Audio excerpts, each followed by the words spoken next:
जीवान् सदा दुःखितान् दद्रेयो प्रतिमां कृपा परवश चैतन्यमूर्ति परं कैवल्याध्वनिनागदेव प्रवर पान्थ कृतो येन स देवश्चक्रधरो शरण्य शरणो नन्तो निशम्पतुमां वसुदेवसुतं देवं कंसचानूरमर्दनं देवकी परमानन्दं कृष्णं वन्दे जगद्गुरुं श्री गोपाल कृष्ण महाराज की जय। सज्जनों, आज आपण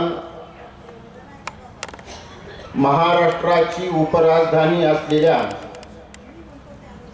नागपूर शहराच्या अंतर्गत असलेलं निळभट्ट भंडारेकर सभागृहामध्ये संपन्न होत असलेला 19 तारखेपासून आरंभ झालेला श्रीमद महावाक्य प्रवचन सोहळा, अशा या प्रवचन सोहळ्याचे मुख्य केंद्रबिंदू असलेले विचारशास्त्र या मासिकाच्या माध्यमातून वासनिकापासून तर भिक्षुकापर्यंत तळागाळापर्यंत ज्यांनी आपले विचार पोहोचवलेले आहेत, नव्हे तर आत्मशांती ज्ञान यज्ञाच्या माध्यमातून 108 असलेला हा आत्मशांती ज्ञान यज्ञ, या ज्ञान यज्ञाच्या माध्यमातून एक प्रकारे पंथाची सेवा करत असलेलं ब्रह्मविद्या शास्त्राचे सागर ज्ञान महर्षी, संस्कृत साहित्याचे गाढे अभ्यासक, नव्हे तर संपूर्ण मानव पंथाचं असलेलं श्रद्धास्थान, नव्हे तर लहान व्यक्तीपासून तर वासनिकापासून तर भिक्षुक महात्म्यापर्यंत प्रेम करणारे असं प्रेमळ एक प्रकारचं मातृतुल्य व्यक्तिमत्व असलेलं उपाध्य कुलभूषण परमपूज्य महंत श्री आचार्य नायंबाज बाबा उर्फ मोठे बाबा यांना मी प्रथम दंडवत करतो। तद्वत या ज्ञान मंचावर उपस्थित असलेले परमपूज्य महंत श्री आचार्य दुधगावकर बाबा, तद्वत परमस्नेही परमपूज्य महंत श्री निमगावकर बाबा, आणि या ज्ञान श्रवणामध्ये आपण सर्व लाभ घेत असलेले सर्व श्रोतावर्ग, तपस्विनी, वासनिक आणि बंधू भगिनींनो, या नागपूर शहराकडे येण्याचा माध्यम एकच की या ठिकाणी चाललेली श्रीमद भगवद्गीता श्रीमद महावाक्य प्रवचन सोहळा, ह्या प्रवचन सोहळ्यात जावं, साधू संतांचं दर्शन घ्यावं, मोठे बाबांचं दर्शन घ्यावं आणि दर्शनाने आपलं दर्शनरूपी स्नानानं शुद्ध व्हावं, ह्या विचारधारेतून मी ह्या ठिकाणी खास बाबांच्या भेटीसाठी ह्या ठिकाणी उपस्थित झालो। मी कालपासून ह्या ठिकाणी आलेलो आहोत।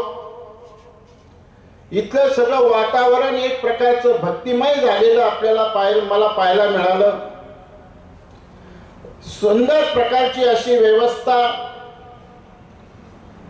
पोथी म्हटल्यानंतर भारतीय संस्कृतीमध्ये पोथीला अनन्य साधारण महत्व आहे. मग ते कर्मराटीपासून असो किंवा आपल्या दैवराटीपर्यंत पोथीला एक अनन्य साधारण महत्व आहे. एक प्रकारची आस्था असते, पोथीबद्दल आस्था असलेली पाहायला आपल्याला मिळते. इतर संप्रदायात देखील पोथे असतात, पण इतर संप्रदायापेक्षा महाराज संप्रदायाचं एक वेगळं वैशिष्ट्य आपल्याला पाहायला मिळतं.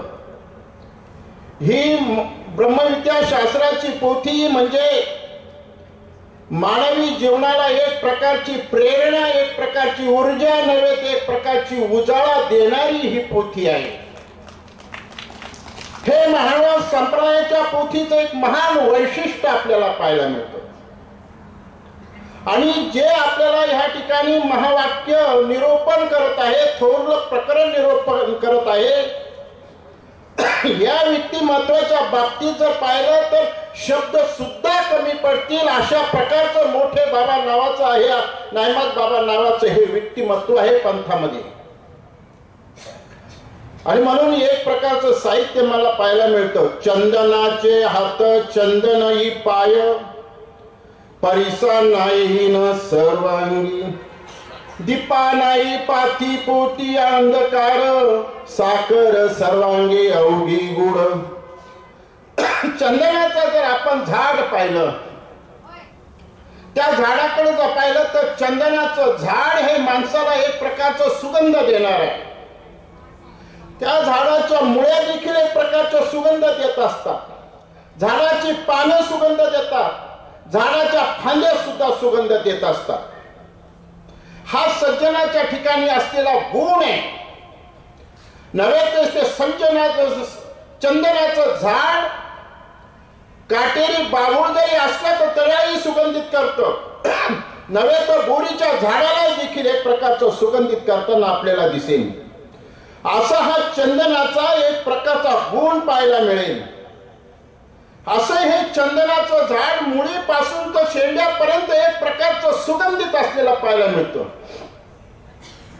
पण चंदनाच्या ठिकाणी देखील एक प्रकारचा असा अवगुण असतो. तो अवगुण एक प्रकारचा असा आहे की ते चंदनाचं झाड मात्र वेळूला सुगंधित करू शकत नाही.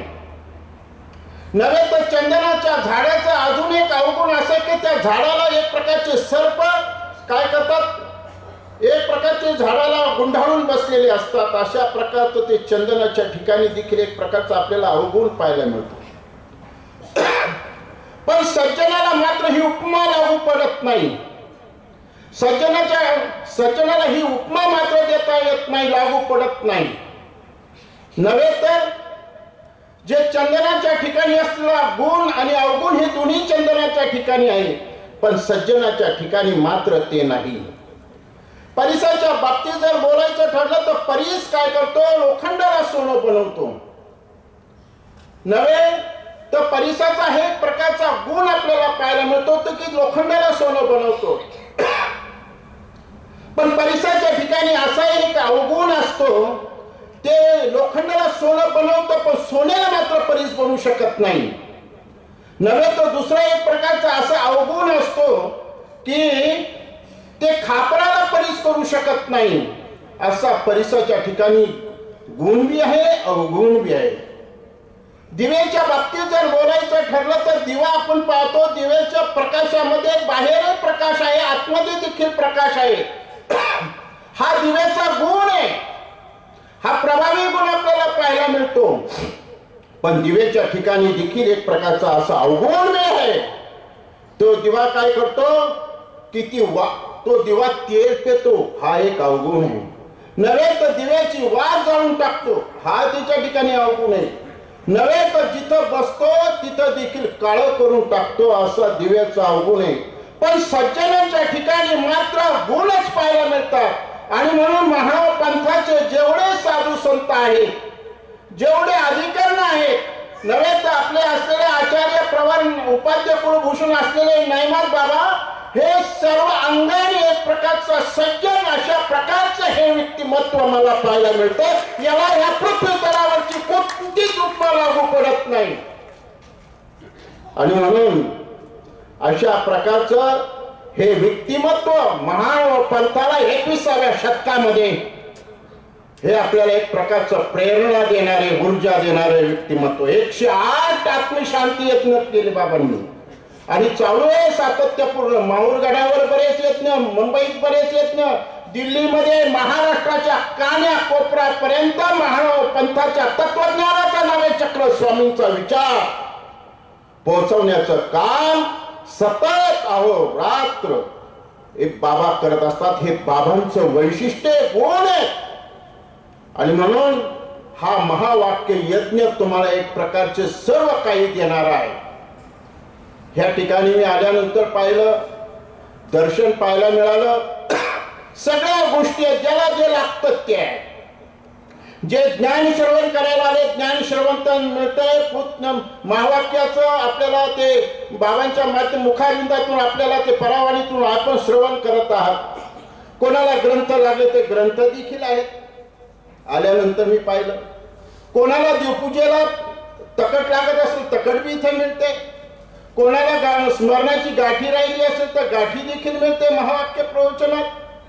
आणि नव्हे तर सगळं काय ज्याला जसं लागतं तसं ह्या ठिकाणी मिळते.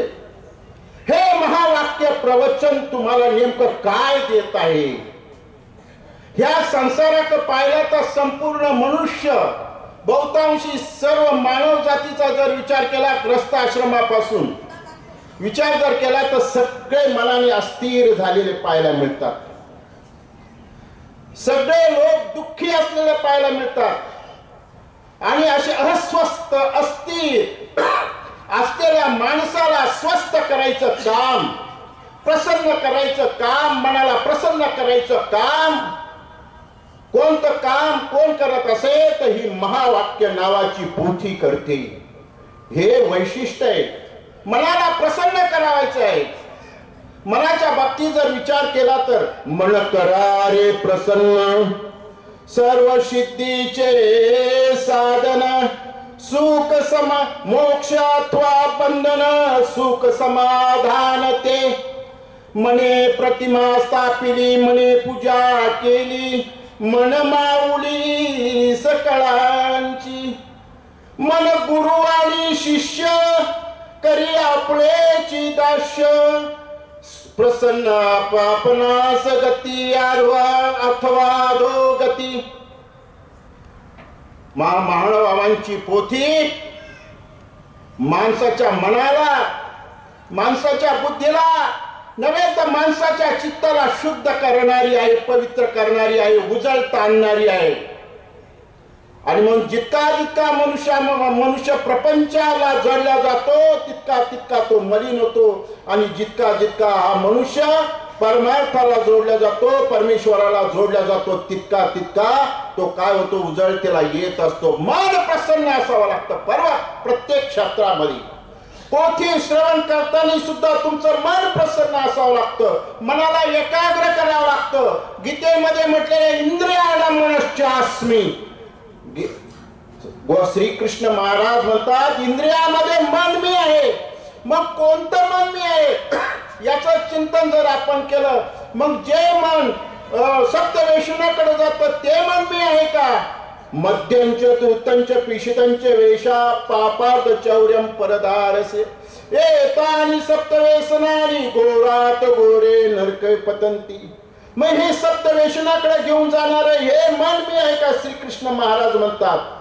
श्रीकृष्ण महाराज म्हणतात ते मन मी नाही, जे मन शुद्ध आहे, ते मन पवित्र आहे, अशा प्रकारचं मन. आणि म्हणून ह्या मनाला आपल्याला प्रसन्न करायचंय. मनाला कशाने माध्यमातून प्रसन्न होऊ शकतं की ह्या मनाला जर प्रसन्न असेल तुमचं मन, तर तुमच्या टोपल्यातली भाकर सुद्धा तुम्हाला प्रसन्न दिसते. तुमचं मन उदास जर असेल तर घरातली सगळ्या वस्तू तुम्हाला उदास दिसतात. घरातले कपडे उदास दिसतात. अंगावर परिधान केलेले वस्त्र देखील तुम्हाला उदास वाटतात. मन अप्रसन्न असलं तर, मन प्रसन्न जर असेल तर विद्यार्थी चांगल्या मार्काने पास होऊ शकतो. मन प्रसन्न असलं तर सर्व काही माणसाला प्राप्त करता येतं. मनावर बऱ्याच गोष्टी अवलंबून आहे. आणि मनाला प्रसन्न करायचं साधन कोणतं असेल तर ही महावाक्याची पोथी. ह्या महावाक्याच्या पोथीमध्ये साधू दर्शन होतं. ऐसे ऐशियाने भेटती साधू, ज्यांच्या दर्शने तुटे भवबंधू. जे का सच्चिदानंदी नित्यानंदू, जे का मोक्षा तीर्थी वंदुरे. ऐशी ऐशियाने भेटती साधू. साधू केव्हा आपल्याला भेटू शकतात? आपण जेव्हा त्या परमार्थ क्षेत्रामध्ये मनापासून काम करत असतो, मनाला तिथं लावलेलं असेल, तेव्हा आपल्याला काय मिळू शकतं? प्रसन्नता. एक प्रकारची साधू भेटू शकतात. साधूच्या भेटीची ओढ आपल्याला लागली पाहिजे, साधू दर्शनाची ओढ लागली पाहिजे. आणि म्हणून साधूच्या दर्शनाच्या ओढीने आपल्याला लागली तर आपण तिथं पोहोचू शकतो. तिथं पोहोचल्यानंतर आपल्याला सर्व काय प्राप्त होऊ शकतो.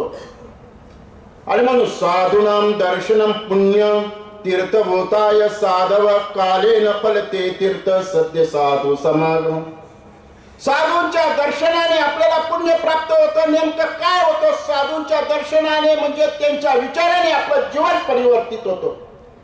संत संगतीने जीवनामध्ये परिवर्तन येतं, चांगल्या प्रकारच्या मार्गाला तो लागतो. अशा प्रकारचे जे संत मंडळी आहेत, जे सच्चिदानंद म्हणजे परमेश्वराच्या चिंतनामध्ये जे निमग्न झालेले आहेत, ज्यांच्या दर्शनाने आपल्याला मोक्ष प्राप्त होऊ शकतो. आज या पोथीच्या माध्यमातून आपल्याला साधू संतांचं दर्शन होतंय, बाबांचं मार्गदर्शन मिळते. आणि त्या मार्गदर्शनातून आपल्याला योग्य दिशा आपल्याला पाहायला मिळते, योग्य दिशेकडे आपलं गमन प्रारंभ होते. हे साधूंच्या दर्शनाचं फार मोठे प्रकारचं दर्शन आपल्याला घडते. म्हणून साधू हे प्रकारचं आपल्याला फार मार्गदर्शक आहे. साधू आपल्याला विचार देणारे, त्या रस्त्याकडे घेऊन जाणारे असतात साधू संत.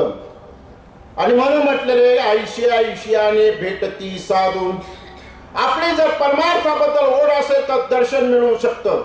आणि तुम्हाला जर घ्यायची असेल तर भेट संतांची घ्यावी.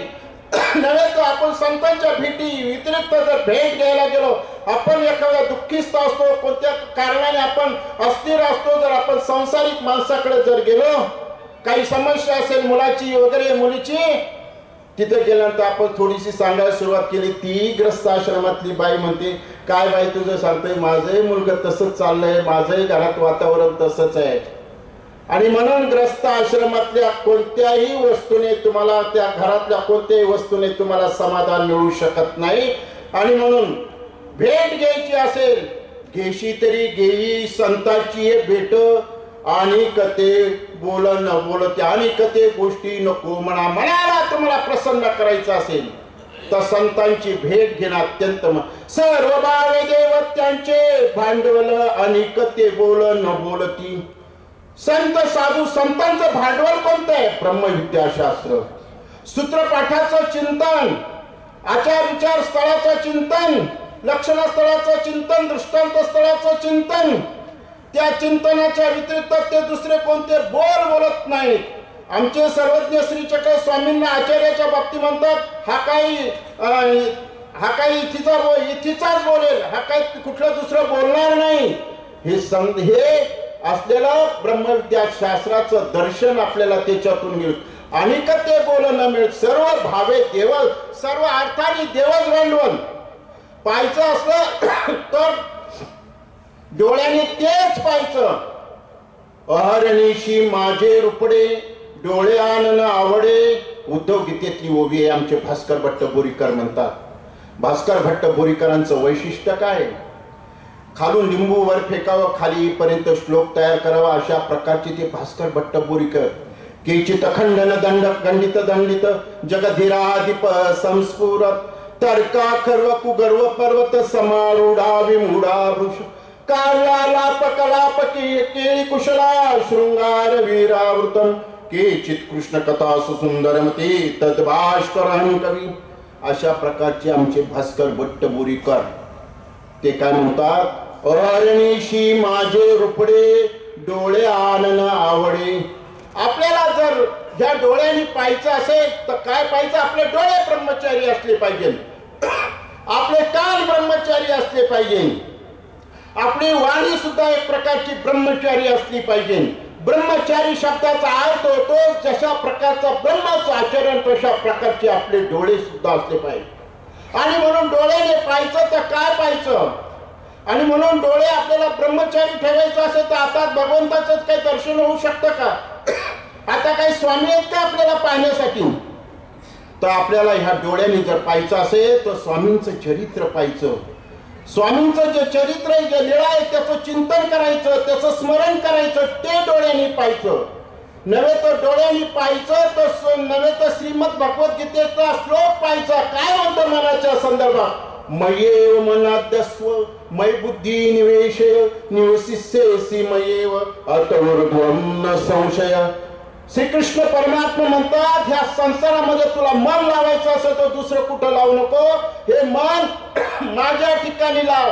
म्हणजे मी जे सांगितलेलं श्रीमद भगवद्गीतेमध्ये तुझं मन लाव, तुझी बुद्धी तिथं लाव, तुझं चित्त तिथं लाव. म्हणजे ते जी प्रसन्नतेची जी ठिकाणे आहेत ते तुला तिथं मिळतील आणि तू प्रसन्न राहशील. आणि डोळ्यांनी पाहायचं असेल तर एक प्रकारचं चरित्र पाहिजे. स्वामींच्या लीळेचं आपण चिंतन करायचे, गीतेच्या श्लोकांचं चिंतन आपण करायचे. जे आमचे 7 ग्रंथ आहे, 7 ग्रंथांतल्या ओव्याचं आपण काय करायचंय, चिंतन एक प्रकारचं करायचंय. आणि म्हणून डोळ्याने बोलायचं असेल तर शास्त्रातलंच बोलायचं. जे काय आम्हाला वाणीतून बोलायचं असेल ते शास्त्राचं बोलायचं, इतर कोणतं बोलायचं नाही. इतर विषय आपलं काय असलं पाहिजे, एक प्रकारचं मौन असलं पाहिजे.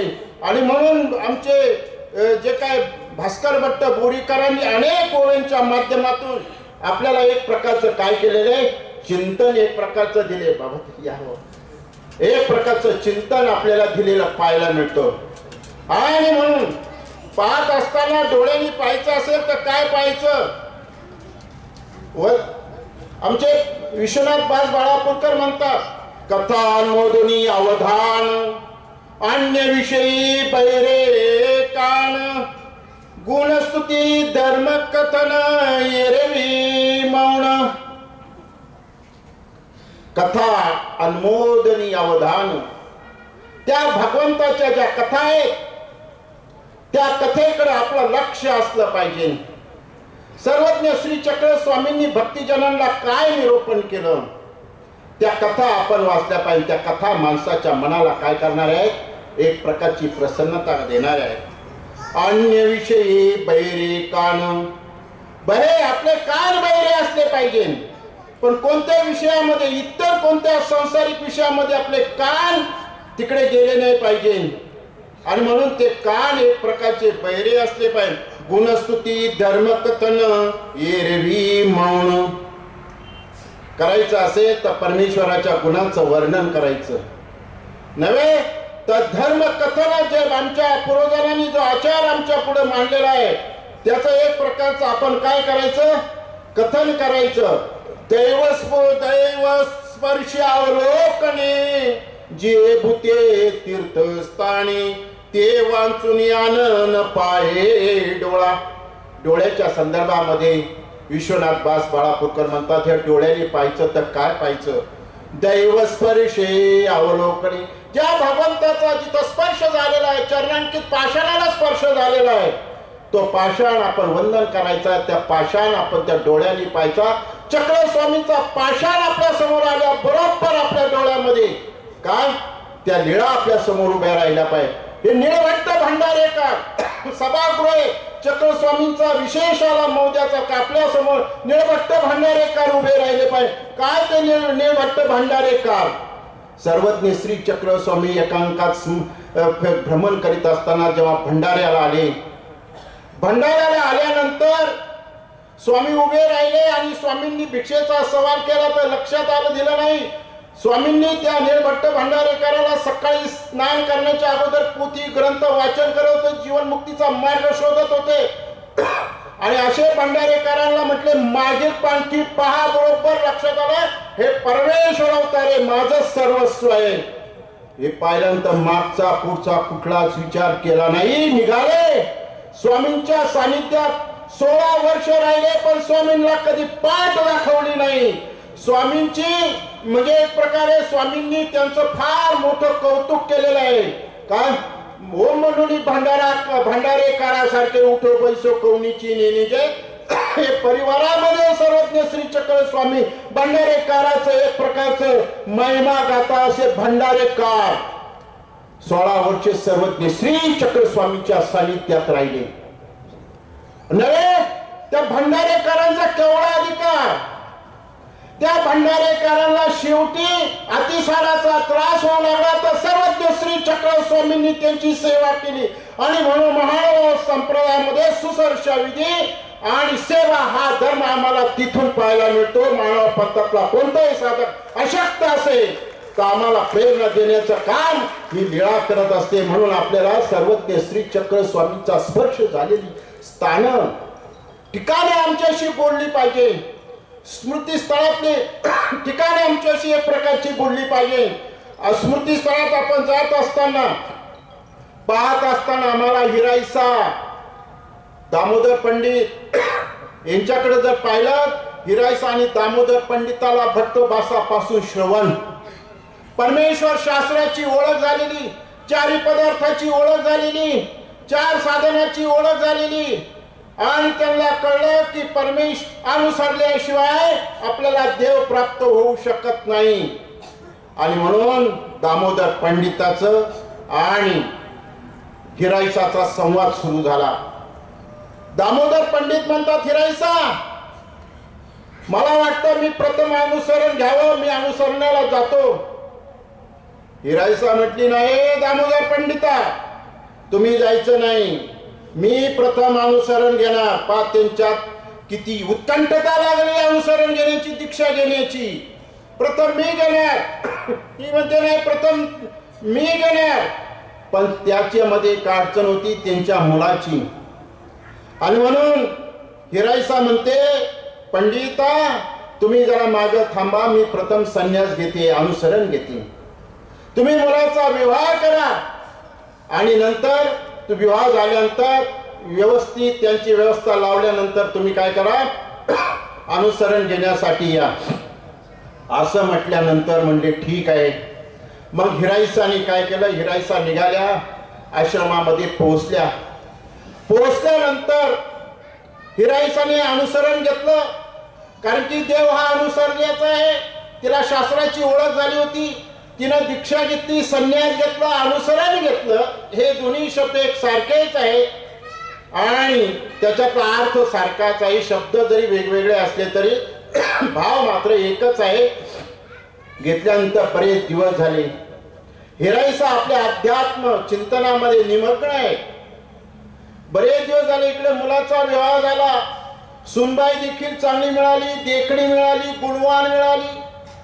पंडित वासांना कोणतीच कमतरता भासून देत नव्हती. सकाळी उठण्याच्या अगोदर स्नानाला पाणी, स्नान झाल्यानंतर त्यांची काही विधी वगैरे झाल्यानंतर भोजनाला सकाळी उदक म्हणजे नाश्ता झाल्यानंतर गावातून फेरफटका मारून आल्यानंतर दुपारचं भोजन. आणि पंडित बात जरा गुंतून गेली, मोहात गुंतून गेली. गुंतून गेल्यानंतर बरेच दिवस झाल्यानंतर हिराईसा मध्ये सगळं काही झालं. तिने तपशील पाहिला तर मुलाचा विवाह देखील झालेला आहे. मग हिराईसाने काय केलं, 2 साधकांना बोलवलं आणि एक चिठ्ठी लिहिली. चिठ्ठी लिहिली आणि ती निरोप त्या चिठ्ठीत लिहिला आणि तो 2 साधकांना देऊन पंडित बासांकडे पाठवलं. ते साधक दोन्ही पंडित बासांकडे आल्यानंतर पंडित बासांना वाटलं हिराईसाचा काहीतरी निरोप आलेला असेल, चांगलं व्यवस्थित चालला, माझा देवधर्म व्यवस्थित चालला, माझी आध्यात्मिक साधना उत्तम चालली, स्मरण उत्तम चाललं, शास्त्राचं चिंतन चाललं, पोथी ऐकणं देखील भट्टोबासांचं चाललेलं असावा, हा निरोप तिथे दिलेला असावा. आणि म्हणून ती चिठ्ठी घेतली. त्याच्यात एकच वाक्य लिहिलेलं, तो फार वाक्य डोळ्यामध्ये अंजन घालणार आहे, माणसाला सावधान करणार आहे, भ्रमात पडलेल्या जीवांना बाहेर काढणार ते वाक्य होतं, ज्या चुलीची खीर खाल्ली त्या चुलीची काय राख खाल. वाक्यातला वाक्य वर दिसायला 2च होते, 2च कडवे त्याच्यातले तुकडे होते, पण त्याच्यातला गाभा फार त्याच्यात भरलेला होता, रस त्याच्यात भरलेला होता. अरे ज्या चुलीची आतापर्यंत त्या चुलीवर मी तुला दिवाळीचे लाडू करून खाऊ घातले, करंज्या करून खाऊ घातल्या, नव्हे तर एक प्रकारचे पोळे करून देखील खाऊ घातल्या, पुरी करून खाऊ घातली, बासुंदी काय असेल ते पदार्थ, दुधाचे पदार्थ करून खाऊ घातले. आता तो तवा, ती चूल, ती पिठाची असलेली काय असलेली ती बरणी वगैरे ती आता कोणाच्या ताब्यात दिलेली आहे? ती सुनबाईच्या ताब्यात दिलेली. लक्षात घ्या, ज्या दिवशी ग्रस्त आश्रमातल्या लोकांना सांगतो, ज्या दिवशी तुम्ही मुलाचं लग्न करता त्या दिवशी तुमचा तवा, तुमची चूल, पेटीची चावी सगळी त्यांच्या ताब्यात गेलेली असते. त्या दिवशी तुम्ही सांगायचं तुमचं प्रमोशन झालं. तुमचं प्रमोशन सासूबाई आणि सासरेवर जरी झालेले असेल, पण तुमचं प्रमोशन असं झालं की आता तुम्ही परमार्थाकडे निघाले पाहिजे. जर तिथं गुंतून बसाल, माझी सुनबाई अशी वागते, माझी सुनबाई तशी वागते असं म्हणत बसाल तर त्याच्यात काय अर्थ राहिलेला नसतो. कारण की त्या दिवशी मुलाचं लग्न केलं त्या दिवशी तुमचा तवा, तुमचं अधिकारपत्र त्यांच्या ताब्यात एक प्रकारचं गेलेलं हे अप्रत्यक्षरित्या आपल्याला त्याचं दर्शन त्याच्यातून त्या स्मृतीस्थळातून पाहायला मिळतं. आणि म्हणून असं ते वाक्य वाचलं, त्याच्यात आशय त्यांना पंडितवास होते, षडशास्त्र संपन्न होते, पुन्हा अध्यात्माचं ज्ञान झालेलं होतं, सूत्रपाठाचं अध्ययन झालेलं होतं, सर्व देव हा कशाने प्राप्त होणार आहे हे त्यांना कळलेलं होतं. नव्हे आतापर्यंत अनेक जन्म आपण कशा कशासाठी दिलेले होते याची ओळख झालेली होती. आतापर्यंत अनेक जन्म आपले वाया गेले, शिवणी आधी दिले, रुमणी आधी दिले, काय मेळे दिले. आता आपल्याला जन्म परमेश्वराला द्यायचा त्या वाक्यातून कळालं. आणि तसेच पंडित बास निघाले. भट्टोबासांनी मार्गाला सांगितलं, आज कोणी विजनाला जायचं नाही, पंडित बास येत आहेत आणि सगळ्यांनी सामोरं जायचं. ही मानव पंथाची परंपरा आहे. कोणी जर येत असेल तर आपले अधिकरण मोठे महंत बाबांच्या बाबतीत जर पाहिलं तर पहा, त्यांच्या ठिकाणचा जो काय गुण आपल्याला पाहायला मिळतो, आपल्यापेक्षा लहान असलेल्या माणसांना देखील ते आपल्याला खाली वाकून दंडवत करतात, नव्हे तर भक्तांची विचारपूस करतात. मी त्या भोजना स्थळामध्ये गेलो तर बसायचं पाहिलं तर बाबा किती मोठे मनाचे, बाबांचं केवढं मोठं ऐश्वर ज्ञानाच्या बाबतीत, तरी त्यांची बैठक पाहिली तर वैराग्यावरती, याला म्हणतात महंत. हे वैशिष्ट्य आहे महंताचं काय. आणि भट्टोबासाने सांगितलं कोणी पुढे जायचं नाही आणि निघाले. समोर आले भट्टोबास आणि पंडित बासाने भेट झाली. भेट झाल्यानंतर म्हणजे पंक्तीला बसायचं जेवायला. भट्टोबास म्हणले बसा आमच्या संगती जेवायला. पंडित बास नव्हते, त्यांना जाणीव होती. ते म्हणले निवृत्ता संगे प्रवृत्ता जीव नव्हे, आम्ही प्रवृत्ती मार्गी आहोत, तुम्ही निवृत्ती मार्गी आहात. तुम्ही देवाला जिंकलं, तुम्ही इंद्रियाला जिंकलं, तुम्ही सर्व काही जिंकलेलं आहे, तुम्ही ईश्वर अधिष्ठित अधिकरण आहे, तुमच्या संगती आम्ही कसं बसायचं. भट्टोबास म्हणते नाही भट्टो, पंडित बास जे होऊन आला, आता तुम्ही अनुसरणासाठीच आलेला आहात आणि म्हणून बसा. अशा प्रकारे पंडित बासांना आपल्या संगती बसून जीव घातलं. ही आमच्या महानुभावांची परंपरा आहे, हे वैशिष्ट्य आहे. अशा प्रकारचे हिराईसानं पंडित बासांना महानुभाव पंथात आणलं. नव्हे हे महिलांचं फार मोठं योगदान आहे. पंथाला महिलांचं फार मोठं योगदान नव्हे. जेव्हा भट्टोबासांना विरह झाला तेव्हा ते भानखेडीच्या पर्वतात गेले. महादायसा नसती तर भट्टोबास आपल्या लाभले नसते. ब्रह्मविद्याशास्त्राचं हे पोथी, हे ब्रह्मविद्याशास्त्र आपल्यापर्यंत आलं नसतं. त्या भट्टोबासाला महादायसांनी पाठीवर टाकून आणलं. आणि म्हणून जीवनामध्ये प्रवास करत असताना फार सावधान होऊन प्रवास करायचा आहे, सावध झालं पाहिजे. आता आपल्या लक्षात आलं पाहिजे. शास्त्राचे आमचे असलेले भास्कर भट्ट बोरीकर म्हणतात, अरे सावधान झालं पाहिजे. हे शरीर तुम्हाला मिळालेलं आहे, हे शरीर पुन्हा पुन्हा तुम्हाला मिळणार नाही. ही हाडा मासांची मुळी, कांता म्हणून पोटळी, बापू विखयाची बुडी काही न करी. हा हाडा मासांचा मोळा मध्यासी पडिला, तया नाव ठेविला नरू आईसा. हा हाडा मासांचा मोळा मध्यात पडलेला आहे, संसाररूपी चिखलात पडलेला आहे, संसाररूपी दुर्गंधीत पडलेला आहे. त्याला नर पुरुषाचं नाव दिलेलं आहे. हे गामाचे खांद अकाल, श्लेष्मियाचे चिखल वहाळ, अपानाचे धुमसाळ शरीरे.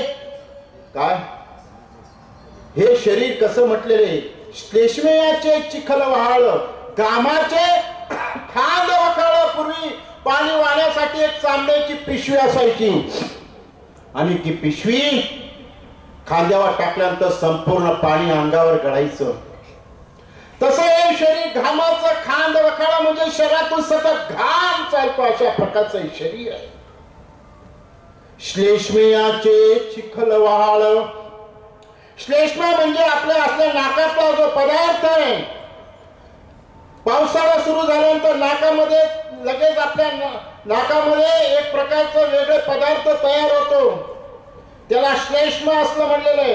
पाऊस पडल्यानंतर जसं ओढ्यांना पाणी येतं, चिखल वाहत ओढ्यांना जातो, त्या पद्धतीतून या नाकातले जे काय नाकामध्ये तयार होणारा जो पदार्थ श्लेष्मा ते चिखल वाळ अशा प्रकारचं आहे. अपानाचे धुमसाळ शरीर. हे अपानाचं धुमसाळ म्हणजे आपला जो अपान वायू निर्माण झाला त्याचा प्रकारचं हे शरीर अशा प्रकारचं आहे. आणि म्हणून शरीर जेवढं चांगलं बी आहे तेवढं ते शरीर तेवढं नाशिवंत आहे. सगळे प्राणी ह्या संसारातले, गाय जर पाहिली तर गायीचा मृत्यू झाला तर गायीच्या कातड्याचं आपल्याला पादत्राणे होतात, गायीच्या शेणाचं गायीच्या शेणाचा आपल्याला सारवण्यासाठी उपयोग होतो, गायीच्या मूलमूत्राचा उपयोग आपल्याला शरीराच्या आरोग्यासाठी होतो, गायीच्या शिंगाचा उपयोग होतो, गायीच्या दाताचा उपयोग होतो, इतर चतुष्पद प्राण्याचा सगळ्या गोष्टीचा उपयोग होतो. पण माणसाच्या कोणत्या शरीराचा उपयोग झाला सांगा?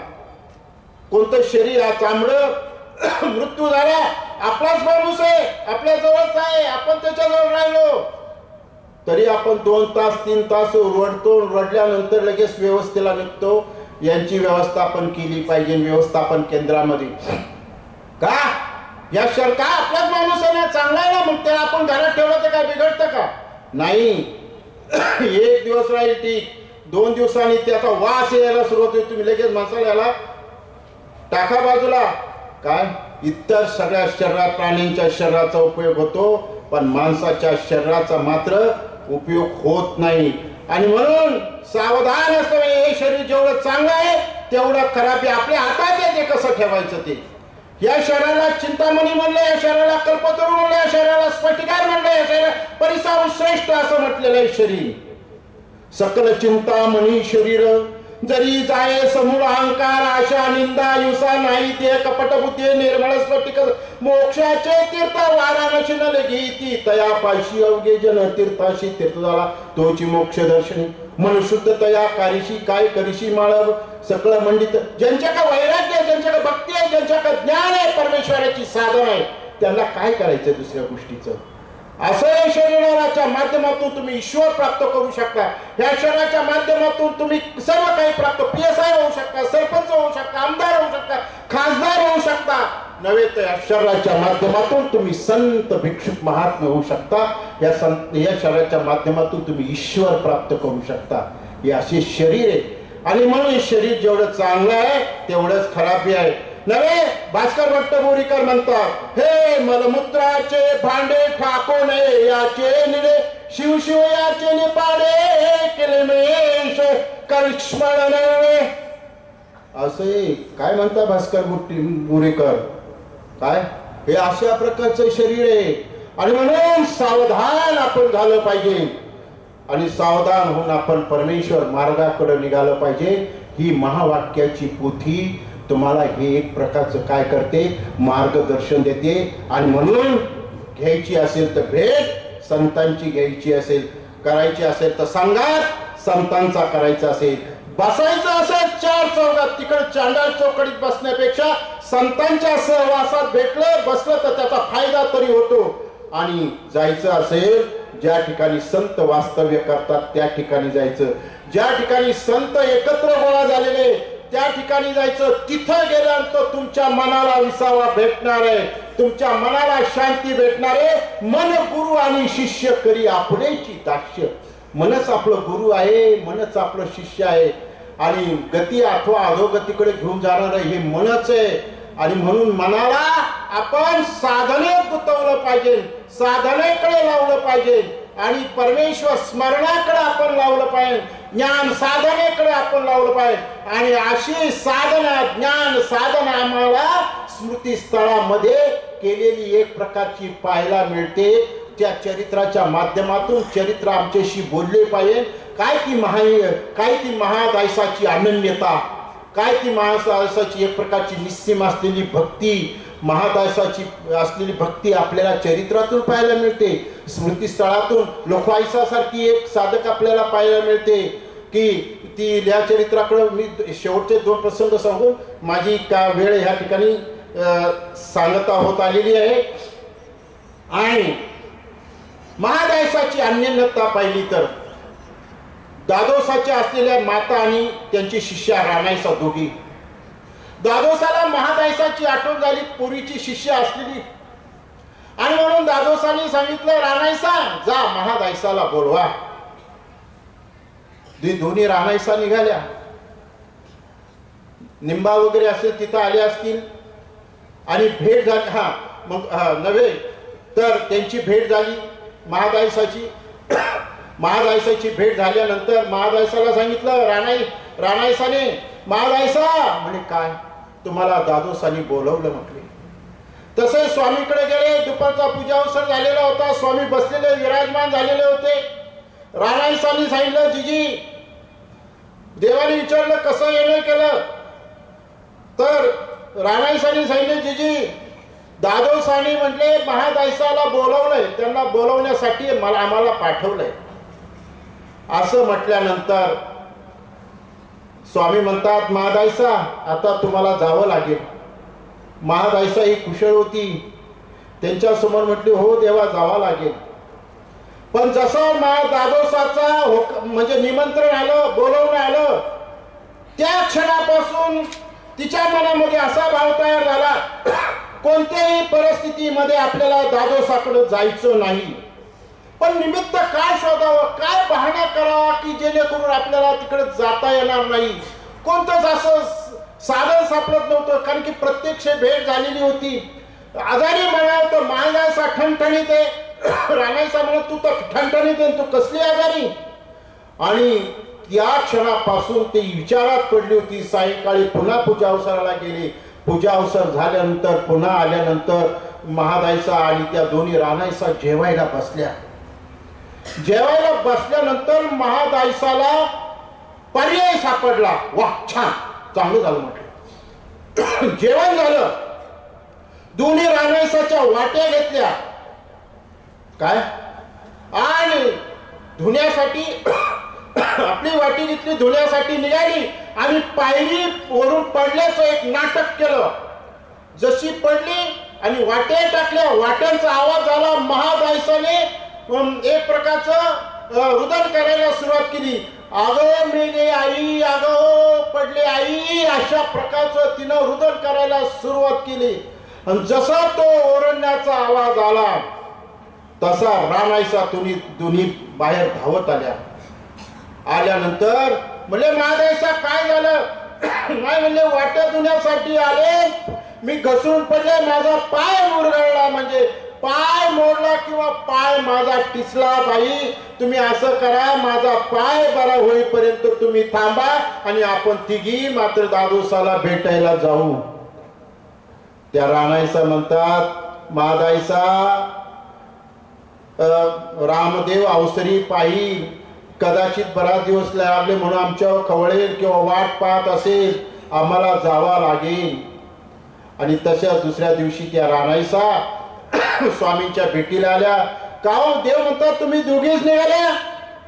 देवा काय सांगावं, महादायसाला आम्ही बोलवायला आलो, पण महादायसा रात्री आमच्या वाट्या धुण्यासाठी गेले आणि पायरीवरून पडली, तिचा पाय मुरगळला. म्हणले पायात ताकद राहिली नाही, शक्ती राहिली नाही. असं म्हटल्यानंतर ठीक आहे आता आम्ही जातो म्हटले. आणि ते गेले. नंतर देव विहरणासाठी म्हणून महादायसाकडे आले. दरवाज्यात आल्यानंतर महादायसा ताटकन उठली, पुन्हा बसली. तिला वाटलं देवाबरोबर रानायसा वगैरे आलेत काय. देव म्हणतात कोणी आलं नाही रानायसा, आपलं कोणी आलं नाही, महादायसा बसा बसा. मग देव म्हणतात आम्हाला कळलं की तुम्ही वाटी धुण्यासाठी जात असताना पडला, तुमचा पाय मुरगाळला, म्हणले तुमच्या पायात बळ राहिलं नाही, कसे पडले ते दाखवा. असं म्हटल्यानंतर महादायसा उठली. देवा आशीष निघाले, आशीष वाटी पडली, आशीष पडले म्हणले. असं 3 वेळा दाखवलं आणि स्वामींनी पतिव्रतेचा दृष्टांत त्यावर निरोप दिला. निष्ठा अशी असली पाहिजे, अनन्यता सर्व क्षेत्रामध्ये.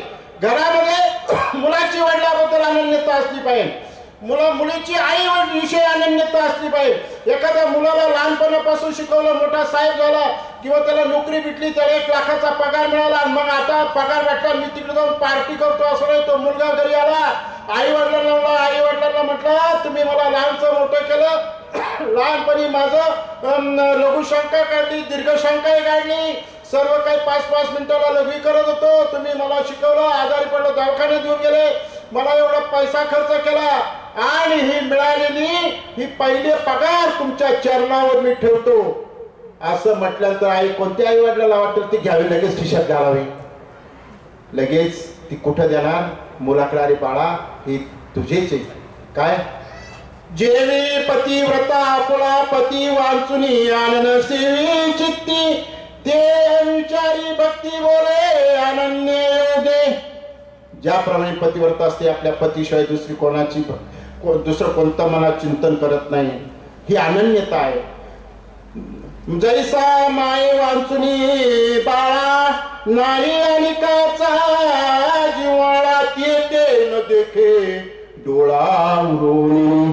एखादं लहान बालक असं जसं आईशिवाय राहू शकत नाही, किती शृंगारिक स्त्रिया असू द्या, किती चांगल्या उंच दर्जाच्या कपडे घातलेले असू द्या, आई साधी जरी असेल आणि ते मूल रडत असेल, आई बाहेर गेली असेल, त्या मायाने जरी उचलून घेतलं तरी ते रडायचं थांबत नाही. ते मातीत तोडतं, शेंबूड वगैरे सगळं एकत्र करतं आणि आई भेटल्यानंतर लगेच जाऊन ते काय आलिंगन देतं. तो स्पर्श, ती ताकद आईची वेगळी असते. तसं भक्त असं ज्ञानी भक्त असेल, आपण साधक असो, अशा प्रकारची आपली काय असली पाहिजे, एक प्रकारची अनन्यता असली पाहिजे. चातका गण उदकू वेचू वर पाय करुणी चाचू, येर उदकांचा रेचू मना भरोनेदी. जसा चातक पक्षी असतो, तो चातक पक्षी इथलं कुठलंच पाणी पेत नाही, फक्त तो आकाशातलं पाणी पितो, त्याच्याशिवाय दुसरं कुठलंच पाणी पेत नाही. तशी आपली अनन्यता असली पाहिजे, आपली निष्ठा असली पाहिजे परमेश्वर साधनाविषयी, परमेश्वराविषयी. जशी महादायसाची निष्ठा, जशी बाईसाची निष्ठा, नारायणाचार्यांची निष्ठा. स्वामींनी सांगितलं आचार, स्वामींनी सांगितलेला व्यापार, ताप आला तरी म्हणलं कोण म्हणते ताप आला. ही स्वामींची विषय असलेली, स्वामींच्या विषयी असलेली निष्ठा. स्वामींच्या आज्ञेचं कधी उल्लंघन केलं नाही. आज लोक प्रज्ञाधारक बनले, आज्ञाधारक कमी होत चालले. पूर्वी आज्ञाधारक आणि प्रज्ञाधारकतेचा संगम होता, हे त्याचं वैशिष्ट्य आहे. आणि ही पोथी तुमची प्रज्ञा, तुम्हाला आज्ञा, या 2 गोष्टीमध्ये सक्षम करण्याचं काम ही पोथी करते. ही पोथी तुमच्या जीवनाला आनंद देणारी, हे पोथीतला दंडवत शब्द परमेश्वरापर्यंत नेणार आहे. अंतःकरण सगळ्यांचं एक प्रकारचं स्वच्छ करणार आहे पोथीतला पाठंगणाचा दंडवत. ही पोथीतल्या दंडवतातली ताकद आहे, पोथीतल्या निरूपणातली ही ताकद आहे की आपल्या मनाला, आपल्या बुद्धीला, आपल्या चित्ताला शुद्ध करण्याची ताकद पोथीत आहे. पोथी मानव पंथातली एक प्रकारचं जीवाला चांगल्या प्रकारची सन्मार्गाकडे घेऊन जाणारी, असं म्हटलं तरी वावगं होणार नाही. ह्या ठिकाणी मी सहज आपल्या सर्वांच्या दर्शनासाठी आलो आणि दर्शनात आल्यानंतर बाबांची भेट झाल्यानंतर मला आमचे परमपूज्य महंत श्री जयराज बाबा, दुधगावकर बाबा हे म्हटले नाही आजच्या दिवस थांबा. कालच म्हटले थोडा वेळ बोलायचं होतं, मी निघून जाणं, माझा एक प्रोग्राम ओरडला आहे व्याख्यानाचा. पण प्रथम म्हटलं संत दर्शन, तुमच्या सर्वांच्या दर्शनासाठी आलो. तुमच्या दर्शनाने माझं मन शुद्ध झालं, माझं चित्त शुद्ध झालं, माझी बुद्धी शुद्ध झाली. हे मी स्नान करण्यासाठी आलो आणि ह्या स्नान आणि हे तुमचे दर्शन मी माझ्या संती घेऊन जाणार आहोत.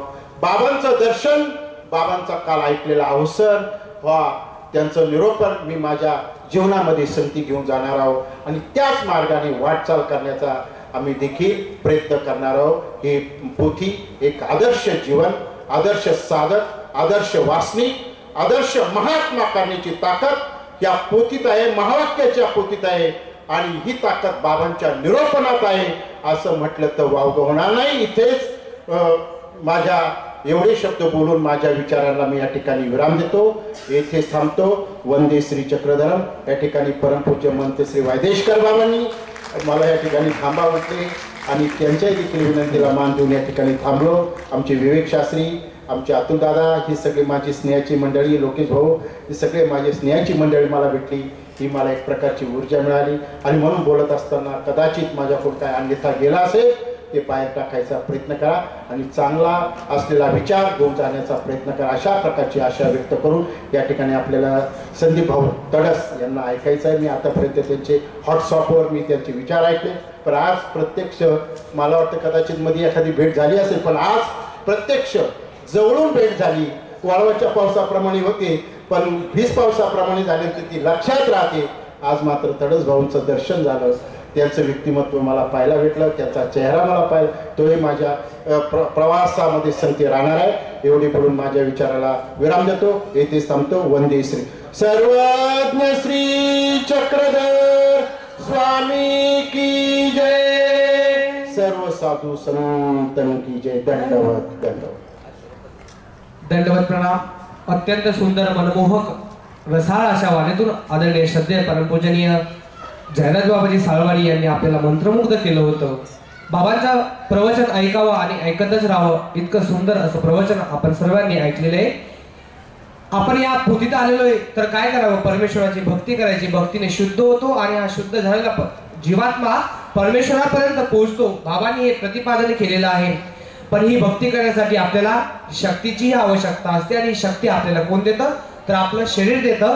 त्यामुळे आपल्या या प्रवचनाच्या या पोथीच्या ठिकाणी जसं काल शिबिर लागलं होतं आरोग्य शिबिर, त्याचप्रमाणे आजही कर्ण तपासणी, नेत्र तपासणी, रक्त तपासणी, रक्त तपासणीमध्ये 15 प्रकारच्या तपासण्या तुमच्या होणार आहे। बाहेर जर केल्या तर त्या तिथं तुम्हाला 1000 रुपये 1500 रुपये लागतात। इथं मात्र निशुल्क दरामध्ये आपल्याला या प्रवचनाच्या या पोथीच्या माध्यमाने आपल्या या सर्व तपासण्या होणार आहेत। तरी त्या तपासण्यांचा आपण सर्वांनी लाभ घ्यायचा आहे। यानंतर आदरणीय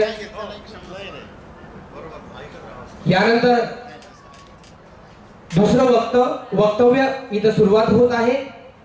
प्राध्यापक श्री संदीप भाऊ तडस यांचं अत्यंत महत्त्वपूर्ण विषयावर इथं चिंतन होणार आहे। मी आदरणीय श्रद्धेय छत्रपती भाऊ कुठे गेले का, पूजनीय श्री विजयदादा नायंबा साहेब यांना विनंती करतो की आपण सरांचं, प्राध्यापक सरांचं आपण पुष्पहाराने स्वागत करायचं आहे।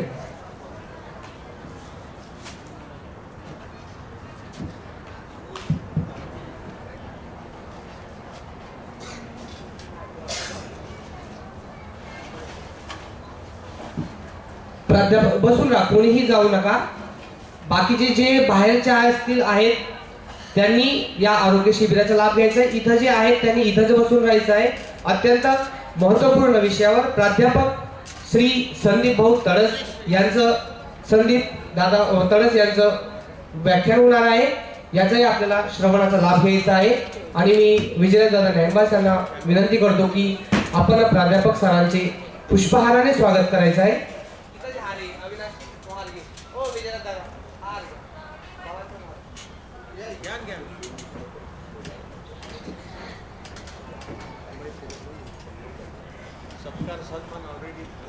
आपली जी तपासणी होणार आहे तिचा रिपोर्ट आपल्याला 2 दिवसांना भेटणार आहे आणि नेत्र तपासणी जी होणार आहे आपली त्याचे सर्वज्ञ श्री चक्रधर स्वामी की जय। जर आपला चष्मा भेटला तर तो केवळ 100 रुपयामध्ये इथंच तुम्हाला तो उपलब्ध होणार आहे। या सर्व आरोग्य शिबिराचा सुद्धा आपण लाभ घ्यायचा आहे। आपण ज्ञान श्रवण करत आहोत, आपण ज्ञानाने शुद्ध होत आहोत, पण आपल्याला इथं आरोग्य शिबिराचा सुद्धा लाभ घ्यायचा आहे। यानंतर सन्माननीय प्राध्यापक संदीप दादा तडस यांना विनंती करतो की आपण आपल्या व्याख्यानाला सुरुवात करावी। दंडवत प्रणाम, दंडवत प्रणाम, दंडवत प्रणाम।